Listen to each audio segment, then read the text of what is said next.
ಅಮ್ಮ ಬಟ್ಟೆ ಸೂಪರ್ ಆಗಿದೆಯಮ್ಮ. ನಂದಮ್ಮ, ನಂದು ಜಾಕೆಟ್ ಹೆಂಗಿದೆ? ಅಕ್ಕಂದ್ರೆ ನಿಮ್ಮಿಬ್ರಿಗಿಂತ ನಂದೇ ಚೆನ್ನಾಗಿರೋದು ಅಲ್ಲೇನಮ್ಮ? 3 ಜನದ್ದು ಬಟ್ಟೆ ಚೆನ್ನಾಗಿದೆ. ನೋಡಿ ಅಮ್ಮ ಹೆಂಗ್ ಮಾತಾಡ್ತಾರೆ. 3 ಜನದ ಬಟ್ಟೆ ಚೆನ್ನಾಗಿತ್ತೆ. ರಾಮಣ್ಣ ಕೊಟ್ಟಿದ್ದು ದುಡ್ಡಲ್ಲಿ ತಂದಿದ್ದಲ್ವಾ ಇದು? ನೋಡಿ ಎಂತ ಬಟ್ಟೆ ತಂದಿದ್ದೀನಿ. ಅಲ್ಲಮ್ಮ, ನಿಮ್ಗೆ ಚಿಕ್ಕ ಮಕ್ಳು ಬಟ್ಟೆ ಆಯ್ಕೆ ಎಷ್ಟು ಚೆನ್ನಾಗಿ ಮಾಡ್ತೀರಾ, ಇದೆಲ್ಲ ಹೆಂಗ್ ಗೊತ್ತಾಗುತ್ತೆ? ನೋಡ್ತೀನಿ ಕಣವ, ಹೋಗ್ತೀನಲ್ಲ ಕಣ್ಣು ಮುಂದೆ ಚಂಚಲ ಇರೋ ಬಟ್ಟೆಗಳು ತೋರಿಸ್ಬಿಡ್ತಾರೆ.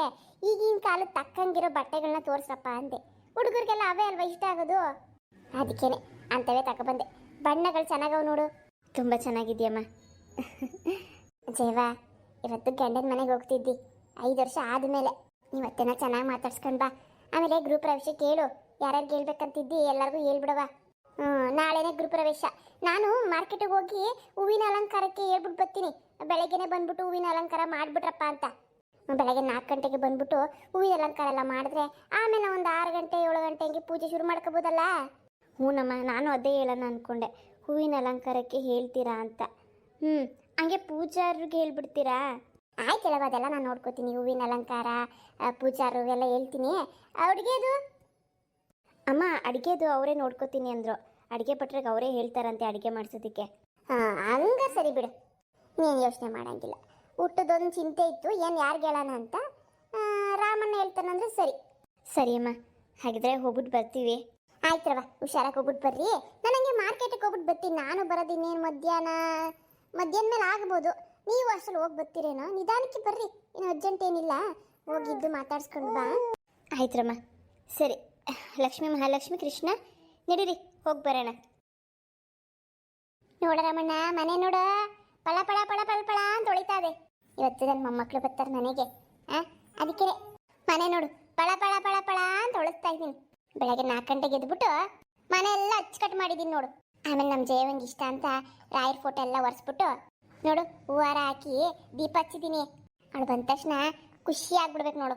ಸರಿನಮ್ಮ, ಅಡುಗೆ ಏನು ಮಾಡ್ತೀವಿ? ಅಡುಗೆದು ಪಾಯಸ ಮಾಡಿಟ್ಟಿದ್ದೀವಿ ಕಣ. ಇವತ್ತು ಮಟನ್ ಸಾರು ಬೇಡ, ಮಟನ್ ಚಿಕನ್ ಏನು ಮಾಡೋದು ಬೇಡ. ಪಾಯಸ ಒಂದು ಮಾಡಿಕ್ಕಿದ್ದೀನಿ. ಸೊಪ್ಪೈತೆ, ಮಸ್ಸೊಪ್ಪು ಮಾಡ್ಲತ್ತೆ, ಹೆಂಗೆ ಇಷ್ಟ ಅಲ್ಲ? ಆಯ್ತಮ್ಮ, ಮಸ್ಸಪ್ ಮಾಡ್ಬಿಟ್ಟು ಮುದ್ದೆ ಮಾಡ್ಬಿಡು, ಒಂಚೂರು ಅನ್ನ ಮಾಡು. ನಾನು ಹೋಗಿ ಹುಡುಗರಿಗೆ ಏನೋ ತಿಂಡಿ ಕಟ್ಸ್ಕೊಬತ್ತೀನಿ. ಆಯ್ತು, ಹೋಗು, ತಿಂಡಿ ಕಟ್ಸ್ಕೊಂಬ. ಚೆನ್ನಾಗಿರೋ ಕಟ್ಸ್ಕೊಂಬ, ಒಳ್ಳೆ ಅಂಗಡಿಲಿ. ಹಳೆ ಪಳೆವೆಲ್ಲ ಕಟ್ಸ್ಕೊಂಬರ್ಬೇಡ, ದುಡ್ಡು ಹೆಚ್ಚಾಗನಾದ್ರೂ ಪರವಾಗಿಲ್ಲ. ಆಯ್ತು ಹೇಳಮ್ಮ, ನನ್ನ ಮಕ್ಳಿಗೆ ಹಂಗೆ ಮಾಡ್ತೀನಾ? ಹೋಗ್ತೀನಿ ಇರೋ, ಚೆನ್ನಾಗಿರೋವೆ ಕಟ್ಸ್ಕೊಂಬತ್ತೀನಿ. ಹೋಗು ಹೋಗು ಹೋಗು, ಹೋಗ್ಬಿಟ್ಟು ಬೇಗ ಬಾ, ಬಂದ್ಗಿಂದಾರ ಆಮೇಲೆ. ಅವ್ರು ಬರೋ ಅಷ್ಟರಲ್ಲಿ ಮನೆಗೆ ಬಂದ್ಬಿಡು. ಆಯ್ತಮ್ಮ, ನೀನು ಸಾರು ಮಾಡು, ಬೇಗ ಸಾರು ಮಾಡಿ ಮುದ್ದೆ ಕೊಟ್ಟಿಕ್ಕು, ಮರಿಬೇಡ. ಆಯ್ತೆಲ್ಲ, ಮಾಡ್ಕೊತೀನಿ, ನಾನು ಮಾಡ್ಕೊತೀನಿ. ಅದು ಬೇರೆ ನಾಳೆನೇ ಗೃಹ ಪ್ರವೇಶ ಅಂತ ಅಂತಿದ್ಲು ಜಯ. ನಾನು ಹೋಗಿ ಹಂಗೆ ಅಡುಗೆ ಪೊಟ್ಟతో ಮಾತಾಡ್ಕೊಂಡು ಬರ್ತೀನಿ, ಅಡುಗೆ ಮಾಡಿಸ್ಬೇಕಲ್ಲ. ಅದೇ ಅಲ್ವಾ, ಏನೇನು ಮಾಡಿಸ್ಬೇಕಂತಿದ್ದಿ?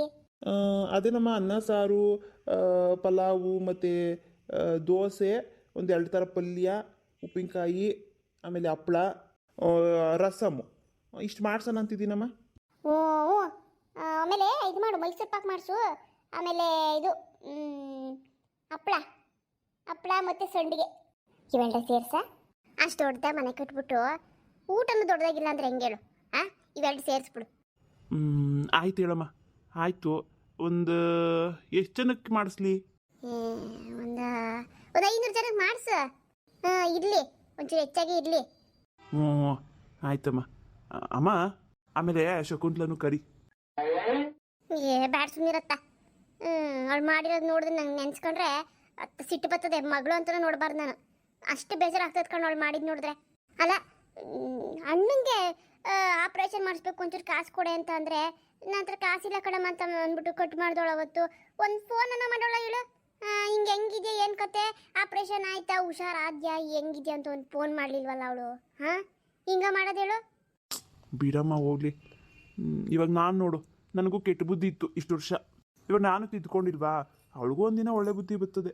ಯಾಕೆ ದೂರ ಮಾಡ್ಕೊಬೇಕು ಹೇಳು? ಎಷ್ಟೇ ಆದರೂ ಮಗಳೇ ಅಲ್ವಾ ನಿಂಗೆ. ನೋಡಪ್ಪ, ನಾಳೆ ದಿನ ನಮ್ಮ ಅಣ್ಣ ಕರೀಲಿಲ್ಲ ಗೃಹಪ್ರವೇಶಕ್ಕೆ ಅಂತ ಬೈಕೊಳ್ಳೋದು ಯಾಕೆ? ಸಂಬಂಧ ಅಂದಮೇಲೆ ಏನು ಮಾಡೋಕ್ಕಾಗಲ್ಲ. ನಾವು ಬೇರೆಯವ್ರ ಮನೆಗೆ ಕೊಟ್ಟಿದ್ದೀವಿ. ಇವಾಗ ಜಯ ಎಷ್ಟು ಕಷ್ಟಪಟ್ಟಿಲ್ವಾ ಇಲ್ಲಿ ಬಂದು? ನಾಳೆ ದಿನ ಅವಳಿಗೂ ಏನಾದ್ರು ಕಷ್ಟ ಬಂದರೆ ಹೇಳ್ಕೊಳಕ್ಕೆ ತೋರ್ ಮನೆಯವ್ರಿಲ್ಲ ಅಂದರೆ ಹೆಂಗಮ್ಮ? ಜೈನ್ ಪರಿಸ್ಥಿತಿ ಬರಬಾರ್ದು ನೋಡು. ನೀನು ನೋಡಪ್ಪ ಎಷ್ಟು ಯೋಚನೆ ಮಾಡ್ತಿದ್ದಿ. ಅವಳು ಹಿಂಗೆ ಯೋಚನೆ ಮಾಡಿದ್ಲ ಹೇಳು. ಅವಳ ಗಂಡ ನಿನ್ ಥರ ಏನಲ್ಲ. ಅದು ಇರಲಿ ಅಮ್ಮ, ಇರಲಿ ಬಿಡಲಿ, ಅವಳ ಗಂಡ ಒಳ್ಳೆಯವನೇ ಆಗಿರಲಿ. ಆಯಿತು, ಯಾವಾಗ ಏನು ಪರಿಸ್ಥಿತಿ ಬರ್ತದೋ ಗೊತ್ತಿಲ್ಲ. ನೀನು ಒಂದು ಮಾತು ಹೇಳು. ಆಯ್ತು ಹೇಳು. ಗಿರ್ಜಿತವ ಫೋನ್ ಮಾಡಿಸ್ತೀನಿ. ಆಯ್ತು, ಇವತ್ತೇ ಮಾಡಿಸು. ಸರಿ, ನಾನು ಹೋಗ್ಬಿಟ್ಟು ಹಂಗೆ ಅಡುಗೆ ಭಟ್ರಿಗೆ ಹೇಳ್ಬಿಟ್ಟು ಹಂಗೆ ತಗೊಂಬರ್ತೀನಿ. ಎಲ್ಲ ತಿಂಡಿ ಗಿಂಡಿ ಎಲ್ಲ ತಗೊಂಬರ್ತೀನಿ ಹುಡುಗರಿಗೆ. ಹಂಗೆ ನಿಮ್ಮ ಮನೆ ಕಡೆ ಹುಷಾರು, ಬೇಗ ಬಂದ್ಬಿಡ್ತೀನಿ. ಬಂದರೆ ಇಲ್ಲೇ ಕೂರಿಸ್ಕೊಂಡಿರೋ, ಏನು ಮಾಡ್ಸಕ್ಕೆ ಹೋಗ್ಬೇಡ ಕಣಮ್ಮ. ಏನು ಈ ಕಡೆಯಿಂದ ಆ ಕಡೆ ಕಡ್ಡಿ ಅಲ್ಲಾಡ್ಸ್ಬಿಟ್ಯಾ, ಅಲ್ಲಿ ಏನು ಮಾಡೋದು ಬೇಡ. ಆಯ್ತು ಹೇಳಪ್ಪ. ಆಯ್ತು, ಹೋಗ್ಬಿಡ್ಪ. ಅಲ್ಲ, ತಂಗಿ ಅಷ್ಟು ಮಾಡಿದ್ರು ಎಷ್ಟು ಪ್ರೀತಿ ಮಾಡಿಕೊಳ್ಳೋನೆ. ರಾಮಣ್ಣಂಗಿರೋ ಬುದ್ಧಿ ಒಳಗೆ ಬರಲಿಲ್ವಲ್ಲ. ಬರ್ಲಿ ಬುದ್ಧಿ ಹೇಳ್ತೀನಿ ಅವಳಿಗೆ. ಇಂಥ ಕೆಲಸ ಮಾಡ್ಬಿಟ್ಟಲ್ಲೇ ಅಂತ ಹೇಳ್ತೀನಿ ಸ್ವಲ್ಪ. ಮೊದಲೋಗಿ ಸೊಪ್ಪು ಸೋಸ್ಬಿಟ್ಟು ಮಸಪ್ಪಿಗೆ ಇಟ್ಬಿಡ್ತೀನಿ. ಒಲೆ ಹಚ್ಬೇಕಪ್ಪ. ಫ್ರೆಂಡ್ಸ್, ಇವತ್ತಿನ ಬೆಳಗಿನ ಸ್ಟೋರಿ ಹೇಗಿತ್ತು?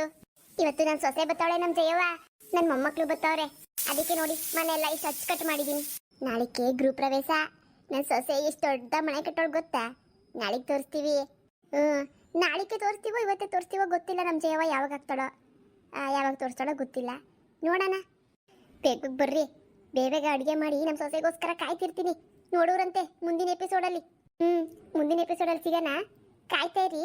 ಇನ್ಮೇಲೆ ನಮ್ಮ ಜಯವನ್ ಸಂಸಾರ ನೋಡ್ತೀರಿ ಹೆಂಗಿರ್ತದೆ ಅಂತ. ಅತ್ತೆ ಸೊಸೆ ಅಂದ್ರೆ ಹಿಂಗಿರ್ಬೇಕು ಅನ್ಬೇಕು ಜನ, ಹಂಗಿರ್ತೀವಿ. ಬರೋಣ. ಮುಂದಿನ ಎಪಿಸೋಡ್ನ ಆದಷ್ಟು ಬೇಗ ಆಗ್ತಾಳೆ ನನ್ನ ಜಯವ. ಅಲ್ಲಿವರೆಗೂ ನೋಡ್ತಾ ಇರಿ, ಸಪೋರ್ಟ್ ಮಾಡಿ, ಕಮೆಂಟ್ಸ್ ಮಾಡಿ, ಸಬ್ಸ್ಕ್ರೈಬ್ ಮಾಡ್ಕೊಳ್ಳಿ. ಸಬ್ಸ್ಕ್ರೈಬ್ ಮಾಡ್ಕೊಳ್ಳಿ. ನಾನು ಕಮಲವ್ವ, ನನ್ನ ಹೆಸರು ಮರಿಬೇಡ್ರಿ. ವಿಡಿಯೋ ನೋಡೋದಕ್ಕೆ ಎಲ್ಲರಿಗೂ ಧನ್ಯವಾದ.